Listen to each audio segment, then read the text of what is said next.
Hola, bienvenidos a nuestro canal. Aquí trataremos los temas más importantes de la medicina de una forma sencilla y dinámica, de tal forma que todos puedan entenderla mucho mejor. En este video hablaremos de uno de los temas que ha estado generando muchas preguntas a lo largo de las últimas semanas: la vacuna contra la COVID-19 que nos proporciona la farmacéutica Pfizer. Así que prepárate, porque estamos estudiando medicina.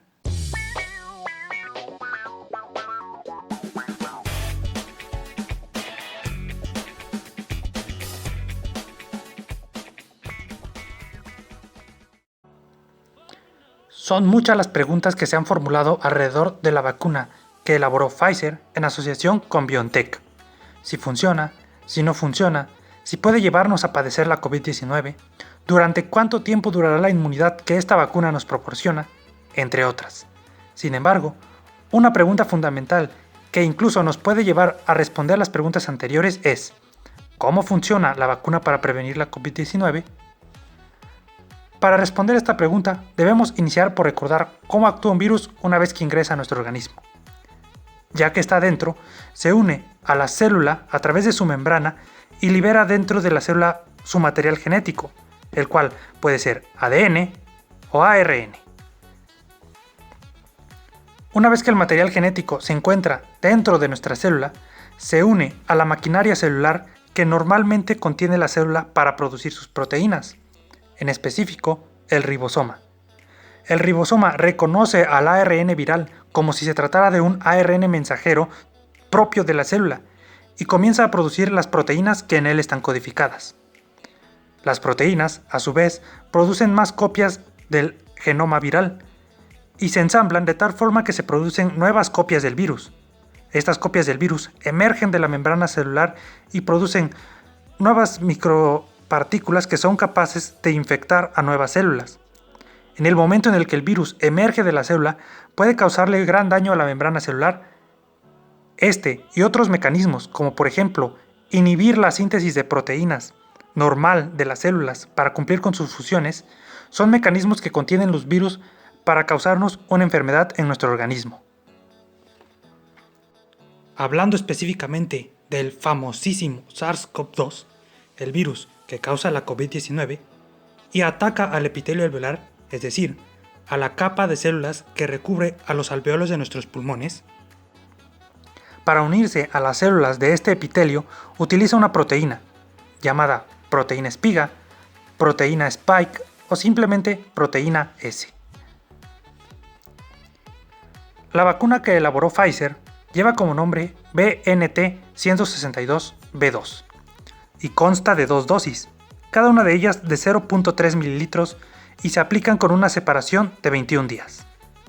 Su aplicación es vía intramuscular y se recomienda aplicarla en el músculo deltoides del brazo que menos se utiliza. Esto quiere decir que si eres diestro, la vacuna se te aplicará en el brazo izquierdo, mientras que si eres zurdo, la vacuna se te aplicará en el brazo derecho. Esta vacuna utiliza una técnica relativamente innovadora, ya que son muy pocas las vacunas que utilizan RNA para inducir inmunidad en nuestro organismo.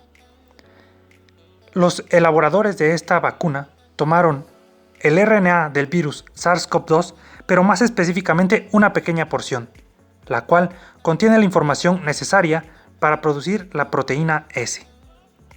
Sin embargo, esta pequeña sección, que fue tomada directamente del genoma del virus, fue modificada de tal forma que le proporcione, es decir, le asegure una mayor traducción. ¿Qué quiere decir esto? Que una vez que este fragmento de RNA entre a nuestras células, las células no lo van a destruir porque no lo van a reconocer como extraño gracias a estas modificaciones, de las cuales hablaremos más adelante en otro video, y también la maquinaria celular va a preferir traducir este RNA y producir sus proteínas incluso sobre sus propios RNA mensajeros. Sin embargo, al momento de elaborar la vacuna, los científicos se toparon con un pequeño inconveniente. El RNA es una molécula extremadamente lábil. Esto quiere decir que pierde su estructura con una enorme facilidad, debido a la acción, por ejemplo, de enzimas que hay en nuestro organismo, a la acción física o al daño térmico.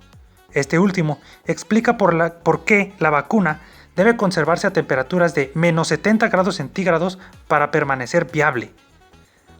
Para disminuir el daño que puede sufrir el RNA por múltiples causas, los científicos elaboraron nanopartículas lipídicas, es decir, pequeñas burbujas o cápsulas de lípidos en las cuales fue introducida la secuencia de RNA para protegerlas.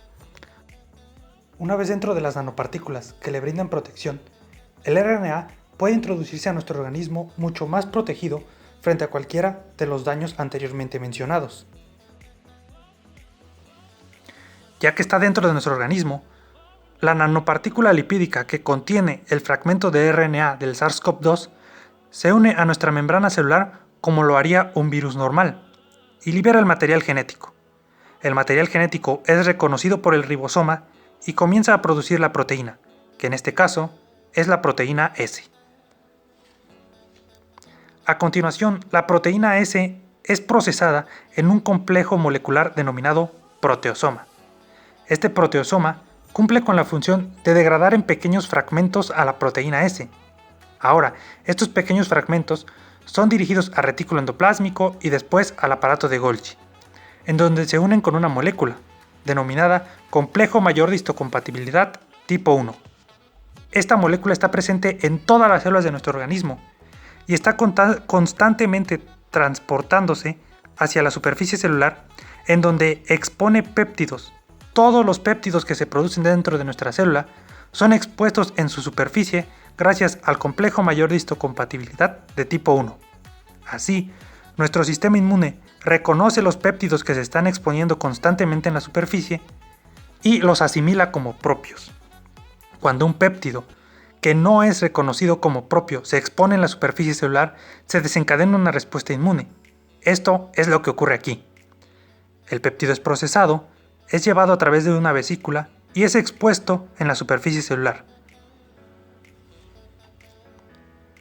El péptido reconocido como extraño es reconocido por los linfocitos TCD8, o también denominados linfocitos T citotóxicos. Este reconocimiento inicia la respuesta inmune. El linfocito T citotóxico libera enzimas y otras proteínas que terminan por degradar a la célula que es reconocida ahora como extraña.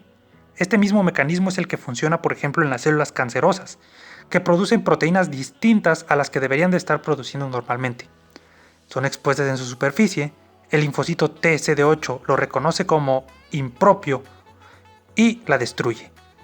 Esta destrucción libera las proteínas que se encuentran dentro de la célula, entre ellas las proteínas S que ha producido gracias a la vacuna.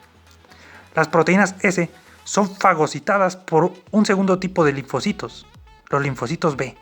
Esto quiere decir que el linfocito B capta a la proteína y la ingiere. Dentro del linfocito B es procesada de la misma forma que fue producida anteriormente, es decir, pasa a través del proteosoma, se dirige a retículo endoplásmico y de ahí a aparato de Golgi.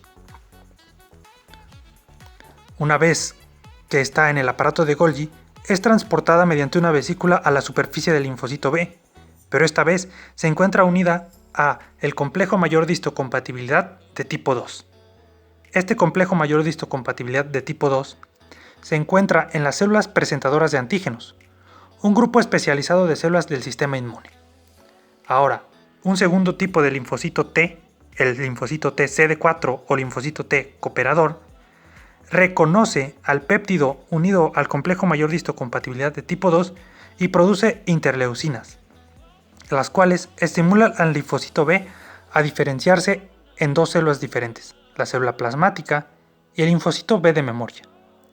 La célula plasmática cumple con la importante función de producir anticuerpos específicos para la proteína S.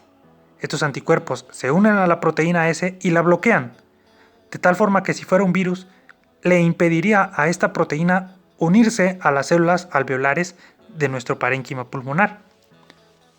Pero aquí, en la vacuna, la célula que realmente nos importa es el linfocito B de memoria.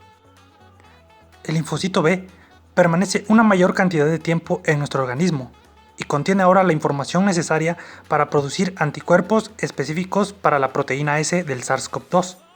Así, cuando sufrimos una infección por el virus verdadero, nuestro linfocito B de memoria reacciona de manera rápida y eficiente. Se convierte en célula plasmática, la cual produce los anticuerpos específicos para inhibir a la proteína S del virus. Esta inhibición le impide al virus unirse a las células del epitelio alveolar e impide completamente el desarrollo de la COVID-19. Así la inmunidad está completa. Nuestros linfocitos B han cumplido con la tarea de recordar cuando fueron expuestos a la proteína S gracias a la vacuna y reaccionan de manera eficiente y rápida ante la proteína S de un virus verdadero. Podemos responder ahora algunas preguntas que se relacionan a la vacuna de Pfizer, como por ejemplo, ¿la vacuna puede causarme la COVID-19? La respuesta es un rotundo no. Para que la COVID-19 se desarrolle es necesario del virus completo, y recordemos que la vacuna solo utiliza un pequeño fragmento del material genético del virus que produce una sola proteína, la proteína S. Si bien esta proteína S es importante porque le permite al virus unirse a las células de nuestro organismo, por sí misma no puede causar de ningún modo la enfermedad. Se requiere del virus completo, y este está ausente en la vacuna, así que de ningún modo la vacuna puede llevarme a padecer COVID-19. ¿La vacuna modifica mi ADN? Esa es una pregunta que han andado circulando en las redes sociales e incluso en los grupos de WhatsApp de tu tía. La vacuna no puede de ningún modo modificar el ADN. ¿Por qué? Porque el ARN mensajero que está contenido en la vacuna se queda en el citoplasma, mientras que el ADN, la molécula que contiene la información necesaria para determinar nuestras características y para controlar todos los procesos bioquímicos que se producen en las células, está contenido en un compartimento especial, el núcleo. El núcleo está dividido del resto del citoplasma gracias a una membrana, de tal forma que el ARN mensajero no cuenta con ningún mecanismo para atravesar la membrana del núcleo y entrar en contacto con el ADN, así que no hay de qué preocuparnos. El ARN de la vacuna no interacciona de ningún modo y mucho menos modifica el ADN de nuestras células. ¿La vacuna me protege de las nuevas cepas del coronavirus? Algo que le ha estado dando vueltas en la cabeza a muchas personas y también a los científicos es si esta vacuna de Pfizer y también algunas otras que están por aprobarse pueden protegernos de las nuevas cepas del coronavirus. Hasta el momento, la respuesta es sí. Resulta que aún no son suficientes las mutaciones que han desarrollado este virus para proporcionarle una resistencia a los anticuerpos que se producen gracias a la vacuna de Pfizer.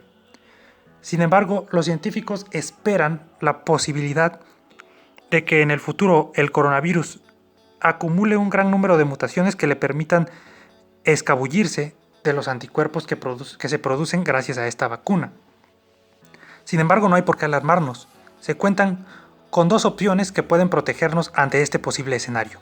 La primera es una vacunación recurrente. Esto quiere decir que se vacune a la población en varias ocasiones después de cada cierto tiempo. Esto ocurre ya con el virus de la influenza, en el que las personas se tienen que vacunar de forma anual debido a que el virus muta constantemente. Y la segunda opción es crear una vacuna multivalente, que quiere decir que una misma vacuna contenga la información para que el sistema inmune desarrolle anticuerpos contra muchas cepas del virus. ¿En cuánto tiempo adquiere inmunidad? Recordemos que la vacuna de Pfizer se aplica en 2 dosis. Entre la primera y la segunda dosis hay una diferencia de 21 días. Después de aplicada la segunda dosis, debemos esperar aproximadamente entre 8 y 10 días para garantizar una inmunidad adecuada. Este tiempo es el tiempo normal que tardan nuestras células en producir anticuerpos. Por lo tanto, debemos esperar a que se nos haya aplicado la segunda dosis de la vacuna y además 10 días adicionales para garantizar que somos inmunes al virus. ¿Cuánto tiempo dura la inmunidad? Esta pregunta aún no la podemos responder, ya que la vacuna recién comienza a administrarse entre la población, y además se ha visto que entre las personas infectadas con el SARS-CoV-2 han existido casos de reinfección. Por lo tanto, los científicos aún luchan por describir cuánto tiempo las células pueden producir anticuerpos eficaces para bloquear la infección por SARS-CoV-2. Esto puede depender de algunos factores, como por ejemplo factores genéticos de cada persona, así como sus hábitos alimenticios, si hace ejercicio, entre otros. ¿Qué efectos adversos genera la vacuna? Bien, estos los podemos clasificar en dos: local, es decir, en la zona en la que la vacuna es colocada, y sistémico, es decir, en todo el organismo. Entre los locales se encuentra el dolor, la hinchazón y el eritema o enrojecimiento, y entre los sistémicos se encuentra la fiebre, la cefalea o dolor de cabeza y el cansancio. ¿A qué personas no se recomienda aplicar la vacuna? El Centro de Control y Prevención de Enfermedades de Estados Unidos enumera dos grupos: aquellos que sean alérgicos a algún ingrediente de la vacuna. Si quieres conocer la lista completa de ingredientes, revisa nuestra descripción. Y aquellos que presenten alguna reacción alérgica tras la primera dosis. Sin embargo, si te consideras dentro de alguno de estos dos grupos, debes consultar a tu médico, ya que no hay mejor forma de determinar si es oportuno o no aplicarte la vacuna que consultarlo con un especialista. Los expertos, además, enumeran otros dos grupos poblacionales en los que se recomienda no aplicar la vacuna: los niños menores de 16 años y las mujeres embarazadas. No porque se haya determinado que presentan reacciones adversas graves ante esta vacuna, sino porque los estudios que probaron la eficacia de esta vacuna no tomaron en cuenta a estos dos grupos poblacionales. Por lo tanto, se requieren mayores estudios que sí los consideren para poder determinar si es seguro administrarlos en ellos. Si te ha gustado el video, déjanos un me gusta y comparte para que la información llegue a más personas. Suscríbete para no perderte más videos de nuestro canal.